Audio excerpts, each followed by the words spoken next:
Sacramento Moreno es una apasionada de la enseñanza, profesora durante toda su vida en España, pero también más allá de nuestras fronteras, especialmente en Perú, pero también en México y otros lugares de toda América. Ha ejercido en territorios de misión durante más de 15 años con las Cruzadas de Santa María, y su espíritu misionero le ha hecho volver a Sudamérica verano tras verano para colaborar con su congregación.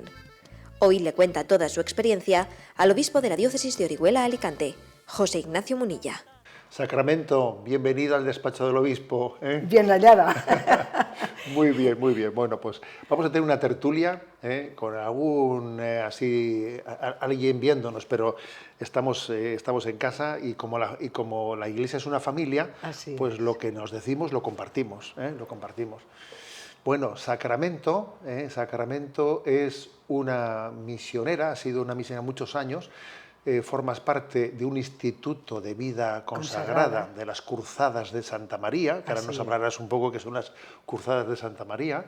Has estado muchos años... Más de 15. Más de 15 años en Perú, ¿verdad? En Perú, en la cordillera de los Andes, en Amazonas, y también en México. En México. Y luego me ha tocado también misionar por Chile, por Colombia, Medellín sobre todo, también en Bogotá también he estado, y bueno, pues he subido hasta Washington a dar ejercicios espirituales de San Ignacio, como espiritualidad propia que tenemos. Bueno, ya nos irás contando algunas cosas de esas, pero igual por comenzar por un poco de orden, ¿no? Sí. Tu vocación, porque tú estás consagrada, y tu vocación, tu conocimiento de la Cruzada de Santa María, ¿cómo nació esa vocación? Pues yo escuché al que es cofundador con el padre, Abelardo de Armas, que ya ha partido al cielo. Le escuché en unas charlas que dio en el obispado, en el Salón de Actos del Obispado de Cáceres. Yo entonces era estudiante de magisterio. Tenía, qué sé yo, 15 años más o menos, 15, 16, porque entonces magisterio se empezaba antes. Y empecé... porque el padre Morales, al finalizar esas charlas, que él contó su vida, pues de un retiro. Te voy a contar la anécdota de que yo, de jovencito, conocí al padre Morales. ¡Qué suerte! Fundador de la Cruzada de Santa María, le conocí, y cuando él iba, porque yo soy vasco, cuando él iba allí a visitar a algunos carmelos, donde había carmelitas que habían nacido de la Cruzada de Santa María, pues siempre nos llamaban, y estar con él, pues estar con un hombre de Dios, un hombre santo, pues era un privilegio, ¿no? Así es. Él nos decía cosas como: a los jóvenes, si se les pide mucho, dan más, y si se les pide poco, no dan nada. Así es. El hombre tenía una radicalidad grande, ¿no?, en la propuesta que hacía. Y la verdad es que a los jóvenes nos enganchaba, ¿no? Nos enganchaba ver un hombre que era bueno. Bien, entras en la Cruzada de Santa María, recibiste el don de consagrarte también como esposa de Cristo, y sirviéndole apostólicamente. ¿Cuál es, digamos, el carisma principal de la Cruzada de Santa María? ¿En qué se suele un poco proyectar? ¿Cuáles suelen ser las acciones principales de las Cruzadas de Santa María? Como carisma tenemos la espiritualidad ignaciana y la carmelitana. Es decir, nosotros comentamos, él lo decía y así lo vemos que es clarísimo: tronco ignaciano y savia carmelitana. Esa fidelidad a la Iglesia, fidelidad al Papa que se mostraba en San Ignacio, esa obediencia creativa. Y luego la espiritualidad del Carmelo, la oración. Nos impregna una fuerte vida de oración, porque vemos que la misión, que son los jóvenes, que son nuestros pobres, así es, nuestras periferias y la familia. La familia, porque vemos que es ese seminario doméstico donde pueden salir muchas vocaciones para la Iglesia. Lo mismo en el matrimonio que en la vida consagrada, activa o también laica y también contemplativa, porque han salido muchísimas carmelitas, salesas y de la caridad, que se han formado con nosotras hasta el punto de vivir X meses o algún curso para formarse más antes de entrar en esa otra institución, porque el padre Morales tenía un corazón amplio y encaminaba allí por donde veía que el espíritu llevaba a esa persona, por las características físicas, psicológicas que Dios le había dado y donde podía santificarse. Entonces han surgido muchas vocaciones contemplativas y también laicas. Bueno, y vamos un poco a lo que es más específico que también de nuestro encuentro, ¿no? Que es el aspecto misionero, ¿eh? El aspecto misionero. A ver, dentro de tu integración en las Cruzadas de Santa María, ¿cómo se discierne el que uno sea enviado a las misiones? ¿Es algo que viene como Ignacio de Loyola le dijo a Francisco Javier, tú para allá? Y Francisco Javier, escuchó aquello con una alegría inmensa, pero eso nace un poco, digamos, del mandato o de la obediencia, o también uno lo va viendo, lo va discerniendo, lo va pidiendo. ¿Cómo surgió en tu caso la llamada a la misión? El padre Morales lo tenía muy dentro. Él nos iba infundiendo ese deseo de evangelizar en América. Y tenemos canciones porque nos encanta componer canciones y poner cómo él quería ver inscrito en los 5 continentes las letras de María. Es decir, son 5, pues esas inscritas en los 5 continentes como misión. Todavía no estamos en los 5, pero la realidad es que así fue.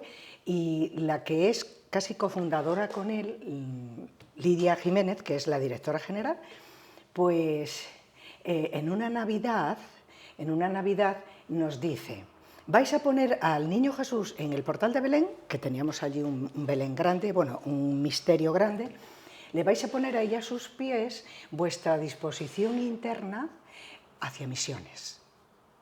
Entonces, por supuesto que en nuestros corazones, en muchas de nosotras, o en todas, estaba eso que dice usted de Javier, que ayer cuando nos hablaba yo decía, es que sí, así era, y así es, ¿no? Entonces, vuestra disposición interna. Pues nos pusimos, cada quien, ¿no? Hizo su cartita al niño Jesús y yo le puse mis disposiciones internas para misiones. Esto fue, pues, creo que en el año 86. Y ¿cuál fue mi sorpresa? Que fue la primera que me llamó. La directora general me llama a la capilla, entonces pues me dice, pues el Señor quiere que vayas a Perú. Yo entonces estaba de profesora del Estado, porque saqué las oposiciones y estaba en Zamora.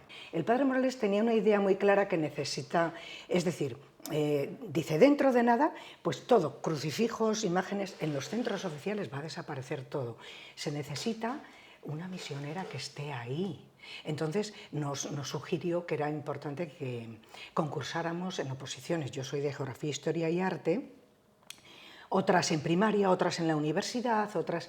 Y entonces, claro, pues no convenía que perdiera esa oposición cuando era también un deseo grande del fundador para hacer presente la fe en centros oficiales. Entonces, tu inserción primera fue en Perú y supongo que sería también en el ámbito de la enseñanza, porque era lo tuyo.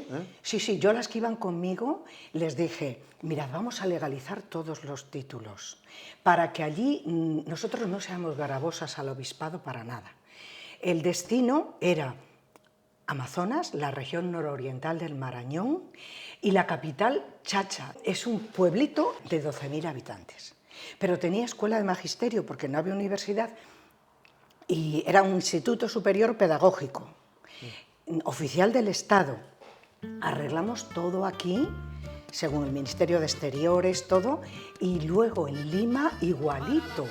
Y los legalizaron de acuerdo a como yo les dije, o sea, se fiaban totalmente, porque eso es una cuestión preciosa de la misionera, del misionero, no sé, como que a veces prevalecía en el pensamiento misión. Entonces era tal la confianza que tenían que no necesitabas en Chacha justificantes para sacar, para cobrar la nómina de otra de las compañeras misioneras, nada, nada. Estábamos todavía en un clima de confianza, ¿no? Total. Que después hemos ido poco a poco digamos, enrevesando, ¿no? Sí, sí, sí. Y si te hiciese la siguiente pregunta, claro, tú fuiste, digamos, y tus dones, tus carismas, especialmente de la enseñanza, y los entregaste, ¿Qué diferencia encontraste entre el ambiente de España y el de los jóvenes de Perú a los que te dirigías entonces? Mucho, la verdad mucho, porque la sociedad de consumo afloja totalmente cualquier capacidad de reacción aquí y allí todavía no había llegado. Ya. Entonces, la educación, tú entrabas en clase y ellos se levantaban. Ya. Eso sí, las carencias tan grandes, te decían, profesora, ¿puedo ir al aseo? Y se llevaban su cuaderno bajo el brazo porque les desaparecía. Y el profesor llevaba su borrador y su tiza. Y no la podías dejar allí porque también desaparecía. Ya. Entonces, y te decían, porque ellos no tienen libros. Y te decía, no vayas tan deprisa. Además, no explique tanto, porque se nos va a acabar el cuaderno. Y no tenían otro. Entonces, No explique tanto que no puede ser. Y cuando les ponías diapositivas de arte, porque me ha tocado dar de todo. O sea, cuando había clase, semestre de religión, estábamos por 40 horas semanales. Y cuando me tocaba dar otra cruzada y yo, monopolizábamos toda esa religión. Y es impresionante, y lo captaban los de otro pensamiento, los de otra ideología, que formaban la Junta de Estudiantes. Y hasta que no pasaron 3 años o más, pues no pudimos formar una Junta de Estudiantes en condiciones, que era precioso, la verdad. Entonces se escuchaba en el patio del Instituto Superior Pedagógico. No, esto no se puede consentir, porque antes del sacramento aquí no había religión, pero ahora...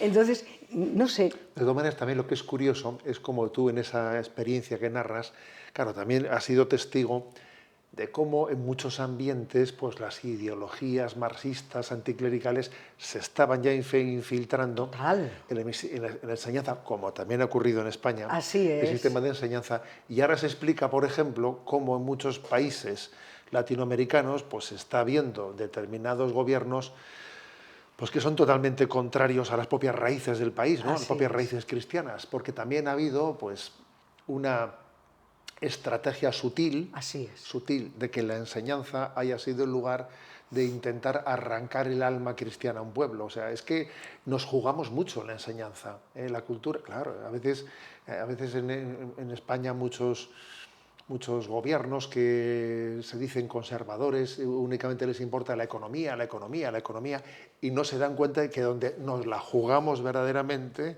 pues es en la cultura y en la educación. Claro, la verdad es que yo creo que tú hayas tenido... Sí, monseñor, es nuestro objetivo, evangelizar a través de la cultura. Sí. Yo he tenido esa experiencia y yo se lo he dicho cuando iban así esporádicamente otros que les fascinaba la cuestión social, que la atendíamos, ¿eh? Sí. Yo he hecho de médico y yo no sé, pero la intuición Dios te da, he inyectado, he recetado y clase de moral en esa consulta. La evangelización a través de la cultura yo veo que es esencial. Y por eso yo les decía, se les enseña a administrarse bien, se les enseña a tener una idea y un objetivo, enseñarles a pensar, para que no se dejaran llevar de esas ideas filosóficas, de esas ideas marxistas, porque cuando yo me vine de allí, y luego ya fui a otro lugar de misión, habían pasado por mí los 700 alumnos de la Escuela de Magisterio menos un aula. Madre mía. En distintas materias. Bueno, pues el presidente saliente de la Junta de Estudiantes, muy comunista, le pregunta a un profesor de geografía, de matemáticas por la calle. El profesor le dice, oye, fulanito, ¿qué equipo ha salido de estudiantes para el pedagógico? Y dice, la Junta del Sacramento, así que vamos a terminar en el seminario. Y yo lo había hecho muy solapadamente, o sea que lo que pasa es que yo tenía todo el listado de los alumnos y veía quién convenía que saliera y me reuní con ellos. Es que yo veía la educación es la mayor inversión que se puede hacer. La formación intelectual en la línea de una cultura Es lo que te permite cristiana. tener capacidad crítica, es lo que te permite tener personalidad y no ser subsumido, Así es, arrastrado, así es. arrastrado. Es que fíjate, ahora mismo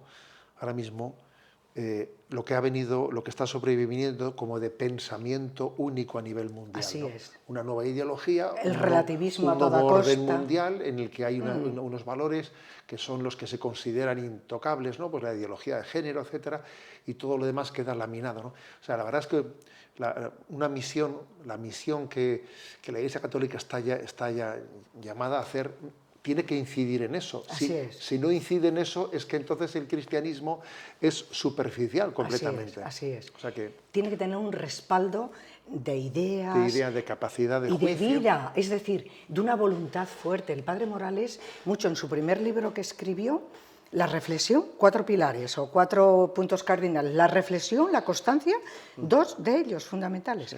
La mística de exigencia y el espíritu combativo. O sea, esos 4 puntos, si tú no les ejercitas en la reflexión. Y es que, fíjese, nuestro apostolado específico también allí, hemos dado muchas tandas de ejercicios, muchas, hasta de 7 días me ha tocado dar.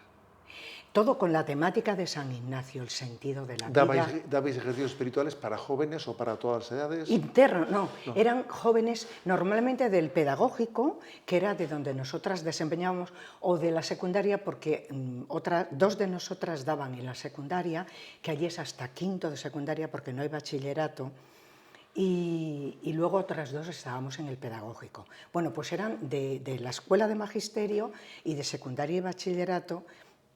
No hay medios, es decir, yo decía, es que no importan los medios. Si le cuento en qué condiciones dábamos, y eran internos, en completo silencio. En las comidas, pues escuchábamos de San Francisco Javier, y luego para que se mantuvieran un retiro de un día.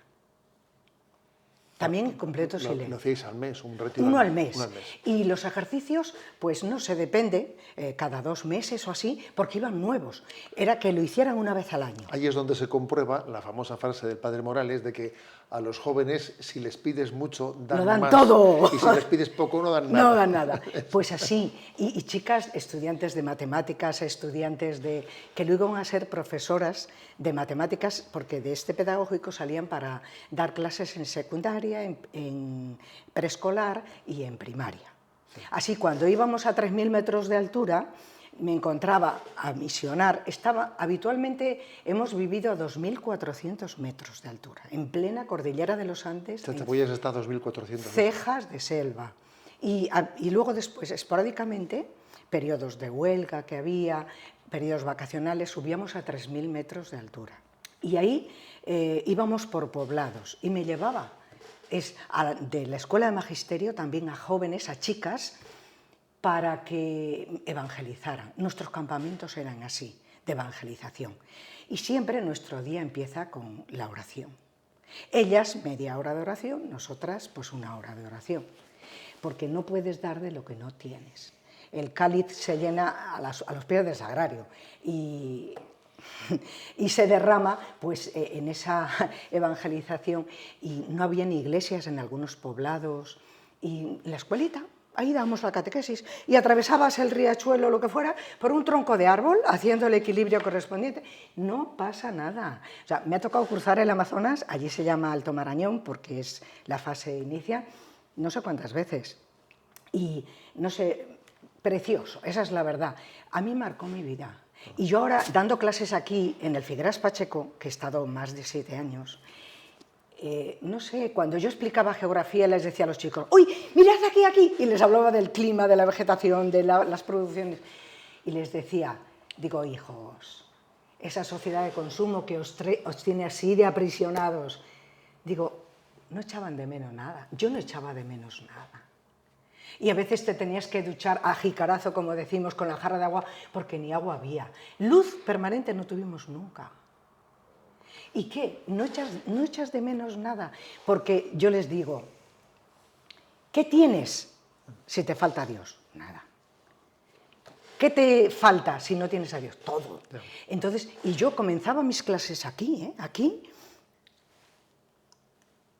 Haz de tu vida una misión.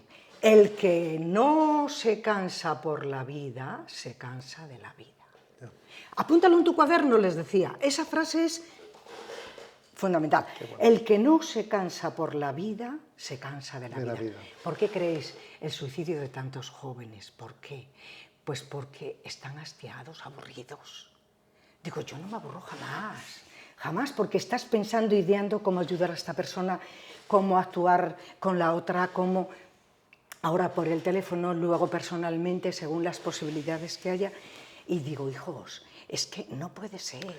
¿Sabes lo que pienso, según te escucho? Pues que en este momento que estás aquí en Alicante entre nosotros, pues estás haciéndolo, pues una gran acción misionera, porque en el fondo comunicar ese testimonio, o sea, comunicar a los jóvenes de nuestro entorno, pues lo que es un corazón enamorado y lo que es la experiencia de que se pueda haber vivido en aquellos lugares, que teóricamente uno diría, en aquellos lugares que parece que lo único que se hace es sobrevivir, no se les puede pedir nada más que sobrevivir. Pues no es verdad, no es verdad. O sea, en esos lugares en los que parecería que con sobrevivir ya tienes bastante, resulta que se puede proponer grandísimos ideales y te quedas pasmado, ¿no?, de qué respuestas hay, ¿no? Y sin embargo nosotros, que parece que lo tenemos todo, pues entonces, sin embargo, la paradoja es que a nosotros en teoría se nos podía pedir más, y resulta pues que nuestra vida de comodidad, nuestra vida de consumo, nos ha fagocitado de una manera que ya no tienes capacidad de atención para nada más. Para nada más, ¿no? Entonces ese contraste que tú has vivido, yo creo que es un testimonio fuerte. Es un testimonio fuerte para animar lo que es el espíritu misionero cristiano, que es un espíritu de salir de nosotros mismos, ¿no? Que es la paradoja del Evangelio. El que se busque a sí mismo se perderá, y el que se olvide de sí mismo se encontrará. Pero fíjese, don José Ignacio, la importancia de la familia. He seguido yendo hasta antes de la pandemia.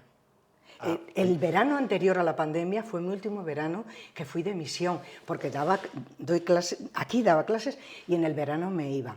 Y la formación de matrimonios es fundamental, de familias.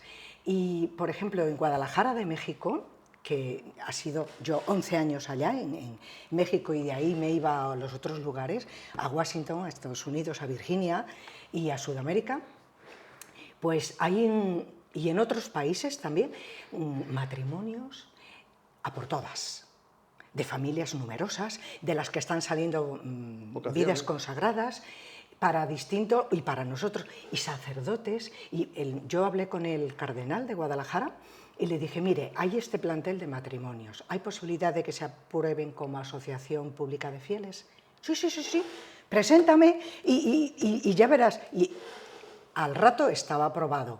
En Madrid igual, aquí yo llevo matrimonios también, con ese espíritu que trato de, pues eso, misionero. Entonces tenemos retiros, tenemos convivencia, en el que siempre lo primero es la oración con una meditación previa y luego un compartir, y si es retiro es silencio, con una puesta en común final para que digan cómo se ha portado Dios en ese rato y tal. Entonces, la familia es un campo de batalla y nosotros lo llamamos familias Berit, alianza, de arameo o algo así. Entonces, vemos importantísimo aquí y allí. Y hay un plantel de familias, pero precioso. Recibo yo mensajes de algún alumno de la universidad, porque en Guadalajara yo estuve 7 años en la universidad también, sacerdotes. Y de hecho, estando allí, me ha llegado carta de aquí, de algún compañero de catequesis, de Castalla, por ejemplo, que donde yo estuve 5 años de profesora, igual. ¿Qué crees? Pues yo le decía, ¿no te has planteado ser sacerdote? Él ya 21 años. Y ahora está de sacerdote aquí en Alicante. Qué bueno. Y me dice, ¿qué crees? Estoy en el seminario. Y ahora está de sacerdote. Porque el fomentar las vocaciones sacerdotales o para el género de vida que Dios pida, yo lo veo fundamental. Nos vamos a quedar con que hay 2 claves importantísimas para incidir, que es la cultura y la familia, como 2 claves básicas, ¿no? Y la tercera, obviamente, pues es la relación con el Señor. Claro, cultura, familia y relación con el Señor. Sacramento, te doy las gracias de todo corazón por haber compartido esto. Yo creo que quienes nos hayan escuchado hablar seguro que han recibido intuiciones, que hemos abierto el corazón, hemos compartido los tesoros que Dios ha puesto en nuestra vida, y estoy seguro que esa semilla que se ha difundido hará bien, ¿no? Que Dios nos dé la gracia de incidir en la cultura, en la familia, desde una relación directa con el Señor, desde un encuentro personal con Jesucristo. Así es. Gracias de corazón. Que A usted, Dios te señor bendiga. obispo. Venga.